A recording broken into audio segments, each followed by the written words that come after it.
ពេលខ្លះបងខ្វងក្នុងចិត្តតើអូនមានអារម្មណ៍ដូចបងទេបងនឹកតែស្នំនេះមេឃមិនកែទំនេរកាត់ផ្លតែស្រីពេលដុំមកលោតចេញក្រៅរកពេលបងគិតទៅដល់ពិសីដូចជាដុំភ្លើងមួយដុំចាប់ដើមជារូបពេញដើមទ្រូងអូនហើយអូនមានអាណិតដល់ចិត្តបងដែរទេឆាប់វិលវិញណាមានមេបងសែននឹកនៅពេលកន្លងពេលយប់ក៏គិតពេលថ្ងៃក៏គិតក៏ស្ទើរធ្វើឲ្យមានបងស្បៃអូនចុកអន់នឹងទ្រូងបងគេសំណររអានុសាតែយើងតែវាឲ្យជួបគ្នាវិញបានដែរឬទេបងរងចាំភ្លើងមេចាំដល់ថ្ងៃអូននាងវិលវិញក្រអូបគ្រឿងការចុះស្បៃរត់ថ្ងៃរូបបងសែនតូម្នេញបេះដូងមួយនេះទន្ទែងតែឈ្មោះអូននាងបុផារកពេលថ្ងៃត្រង់កាលណាបងគេងអោបផ្នែកនឹកដល់តែនាងបងខំចាយទុកទាំងភ្លៀងដើម្បីនាំទៅអូននាងមកវិញបងនឹងលេងតម្នេញបានទៅត្រង់តែអូនមករួមខ្នើយនឹងបងថ្ងៃ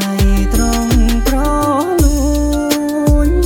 ក្រមុំបងអើយថ្ងៃត្រង់ក្រលួញជៀនជើងអើយគុំរួញសង្សារបងអើយត្រូវស្នេហ៍អូនហើយត្រូវទាំងកំទេដេសង្សារបងអើយត្រូវទាំងផ្នើយកាយអត់ជើណាទៅស្នេហ៍អូនហើយអត់សង្សារប្រទីលក្រអមបងអមទុកចូលចូលប្រមុំបងអើយដៃដកប្រលិន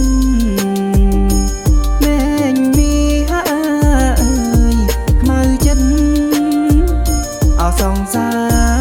យនាំអូនវិលវិញ